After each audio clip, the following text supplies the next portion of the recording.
అన్నా డీఎంకేలో అంతర్గత పోరు మొదలైంది. జయ మరణించిన రోజు నుంచే పార్టీలో లుకలుకలు ప్రారంభమయ్యాయి. పార్టీని పూర్తిగా తన చేతుల్లోకి తీసుకునేందుకు శశికళ ప్రయత్నించినట్లు వార్తలొస్తున్నాయి. అన్నా డీఎంకేలో ప్రధాన కార్యదర్శి సర్వాధికారి. మొన్నటి వరకు ఆ పదవిలో కొనసాగిన జయ మరణించడంతో ఇప్పుడు ఆ పదవిని చేజిక్కించుకునేందుకు శశికళ పావులు కదుపుతున్నారు. అయితే శశికళతో మరో 2 సీనియర్లు ప్రధాన కార్యదర్శి పదవి కోసం తీవ్రంగా పోటీ పడుతున్నట్లు తెలుస్తోంది.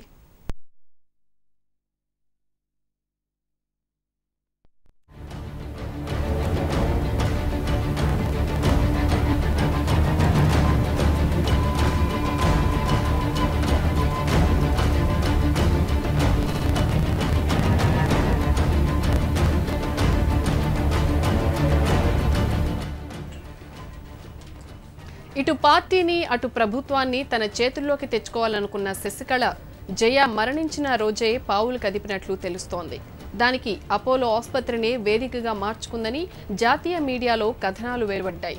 మంత్రులు ఎమ్మెల్యేలందరితో ఖాళీ పేపర్లపై సంతకాలు పెట్టించుకున్న శశికళ పన్నీర్ సెల్వానికి బదులు తన అనుచరుణ్ణి ముఖ్యమంత్రి పీఠంపై కూర్చోబెట్టేందుకు ప్రయత్నించినట్లు తెలుస్తోంది. అయితే కేంద్ర ప్రభుత్వంలోని ఢిల్లీ పెద్దల నుంచి వచ్చిన ఫోన్ కాల్తో శశికళ వెనక్కి తగ్గినట్లు చెప్తున్నారు.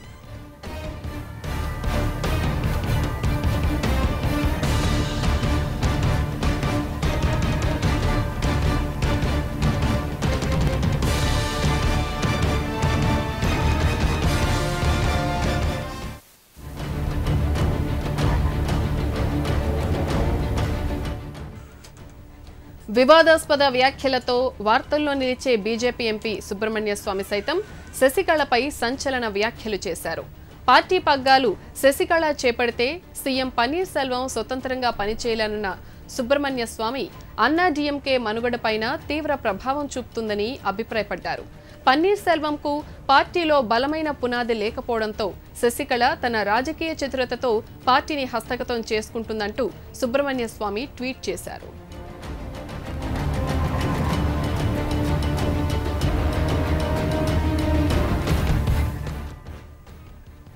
మరోవైపు శశికళ భర్త ఎం నటరాజన్ మళ్లీ పోయస్ గార్డెన్లోకి ఎంట్రీ ఇచ్చారు. దీంతో అటు పార్టీలోనూ ప్రభుత్వంలోనూ నటరాజన్ శశికళ బంధువుల ఆధిపత్యం పెరిగిపోతుందనే వాదన వినిపిస్తోంది. శశికళ భర్త నటరాజన్ వ్యవహార శైలి నచ్చకే జయ దూరం పెట్టారని, కానీ ఇప్పుడు జయ మరణించడంతో మళ్లీ చెలరేగిపోయే అవకాశం ఉందని అంటున్నారు.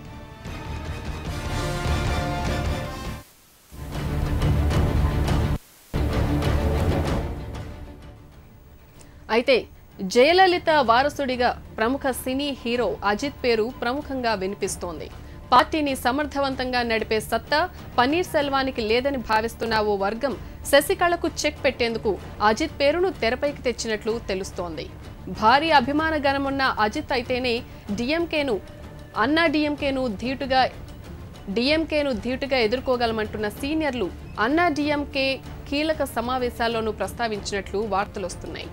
జయలలితకు కుమారుడు లాంటి వాడిగా పేరు తెచ్చుకున్న అజిత్ ను వారసుడిగా ప్రకటించేందుకు అన్నా డీఎంకేలో ఒక వర్గం తీవ్రంగా ప్రయత్నిస్తున్నట్లు తమిళ రాజకీయ వర్గాలు చెబుతున్నాయి.